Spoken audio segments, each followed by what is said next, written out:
Tasting Anarchy, your wine and liberty podcast.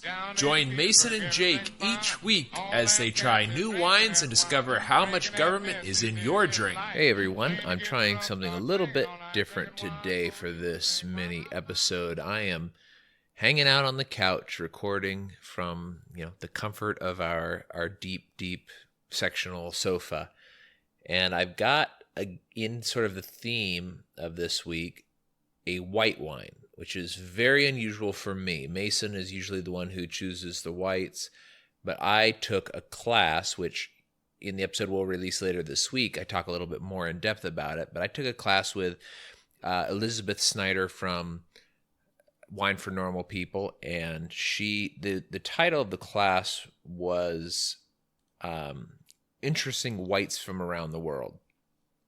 And it mainly focused, it only focused on Europe, which is fine, but it's a very, very diverse viticulture area, Europe, and that's not exactly where wine comes from, but they've been growing wine there for thousands of years, or wine grapes there for thousands of years. So the white wine that I've got this week is an Arneis. It's from Piedmont, Italy. This particular Arneis is called Rocca Felice, Felice, so Felice Roero Arneis, and it is 13% alcohol by volume. If you buy 6 bottles of wine that are the mixed 6 at Total Wine, you get 10% off, and so I got this for $14.39, but it's normally retails at Total Wine for $15.99. Honestly, I think it's pretty good. It's fairly full-bodied for a white. It's got a lot of white fruit in it, so kind of pears and apples. Very, very, very floral. A little bit herbal, but for the most part, it's just kind of, to me at least, other than it being a little bit heavier, a little bit fuller bodied, it's kind of a standard white wine. And I hate to compare one white to another white because they're not all the same. And this one's definitely not the same. But for me, white wines are often very similar, with the exception of the Chacolina that I review in the upcoming episode. So I guess that's a little preview for you. So pear, apricot, a little bit of almondiness to it. It's very interesting for a white. Still not quite what I like in wine, but I could see myself drinking this outside on a hot day. And today in Texas, it's almost 100 degrees out, so it's pretty hot. And I am going to maybe later on go over to the grill and cook. Another kind of weird thing that I'm into lately is cube steak, which for those of you who don't know, it's a pretty bad cut of meat, but they tenderized it. I'm going to go take that out and cook it on the grill just to see what I can get out of it. I like cube steak a lot. It is cheap and it is kind of a crummier cut of meat, but it's good. But I could see drinking one of these while I'm out there next to the grill. And maybe when I come back inside, then I can switch over to my Grenache that I have open. So I'll get that full-bodied red. If I want to drink that much, I don't know. We'll see what happens. So, as I mentioned, this is from Piedmont, Italy. Piedmont is actually not known for this type of wine. This is why it's a lesser known. But that whole area is very interesting, and I don't want to go in too much from it because I'm sort of reading off of the notes that Elizabeth gave us, and this is her property. I don't have permission from her to share the class, but I really want to promote her class and her classes that she puts on because she's a very smart lady. Her wine classes are very in-depth. I think she's a certified sommelier and a certified expert of wine, and so she's just got tons of information to say. But so for the climate, it's kind of the foothills of the Alps, so it's warmer summers, colder winters, rather than compared to the rest of Italy.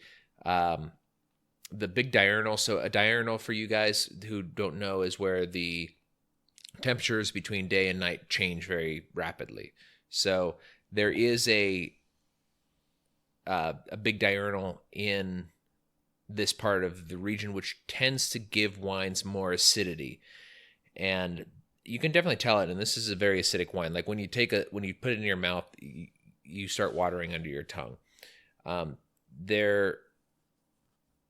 They're mostly grown on very, very steep hills that have a a patchwork of different types of soil. So they have some clay, some limestone, some sand, some sandstone. So it's an interesting region. I would recommend looking it up because it's pretty.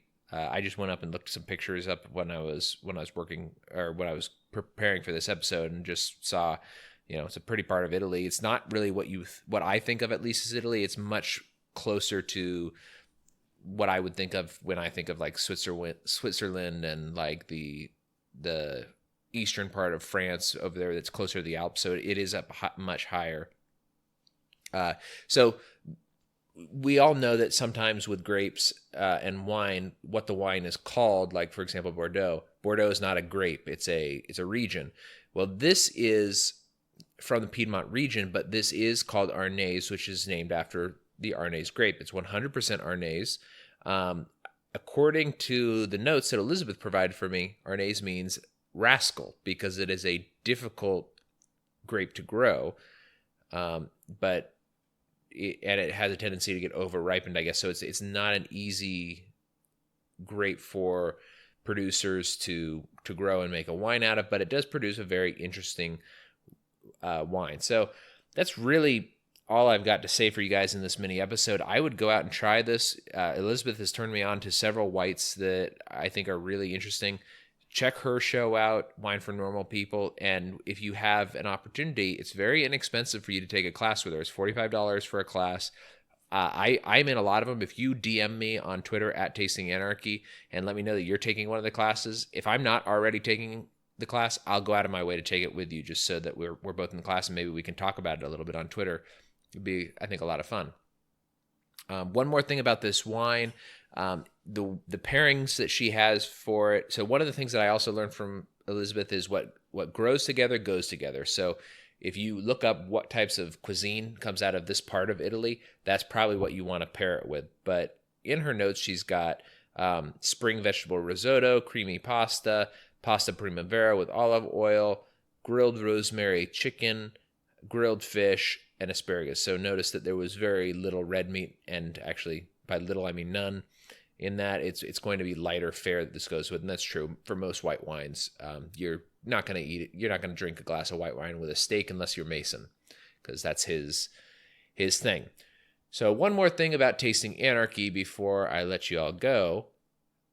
We're trying to get a little bit of promotion of the show. Our numbers have grown quite a bit since Childeberg, and since I've been on several different shows. I'm going to be up on a couple of new podcasts, but we kind of need to get those numbers up because I think we have a lot of interesting things to share, and it's a good way to open up libertarians who are usually beer drinkers and bourbon drinkers or scotch drinkers or whatever into the world of wine. It's an interesting world, and it's a world that is greatly impacted by the government. So Mason and I have a lot of stuff to talk about that. So I kind of want to get the show out more. And what really helps us is reviews online.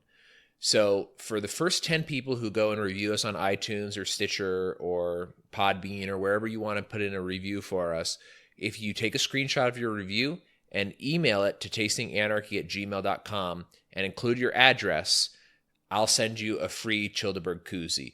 I have a limited number, so it's going to be the first 20 people, or first 10 or 20. I don't remember what I wrote down, but I'll say 20 because I have enough koozies to give 20 out.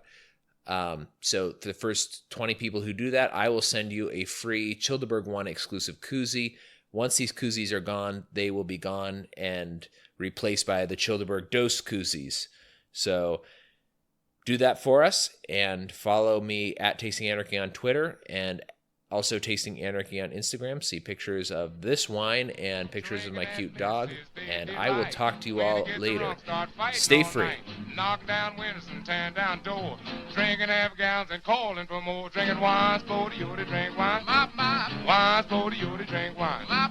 Wine, for you to drink wine. Pass that bottle to me. Hoy! Drink it, man. Oh, give me some of that slop. Oh, pass that bottle to me. If you want to get along in Peterstown, buy some wine and pass it around. Age runs up to 49. All them cats, they love sweet wine. Drinking wine's for you to drink wine. Wine's for you to drink wine. Wine's for you to drink wine. pass that bottle to me. Hoy, wine, wine, wine, elderberry, wine, wine, wine, cherry, cherry, wine, wine, wine, blackberry, wine, wine, wine, port and sherry, wine, wine, wine. Oh, pass that bottle to me. Now down on Gill Street at Willie's Den, he wasn't selling but American gin.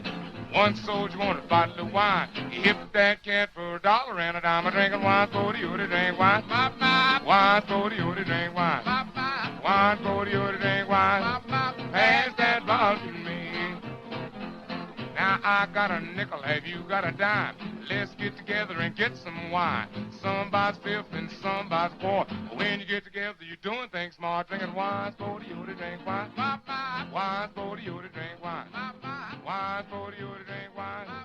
Pass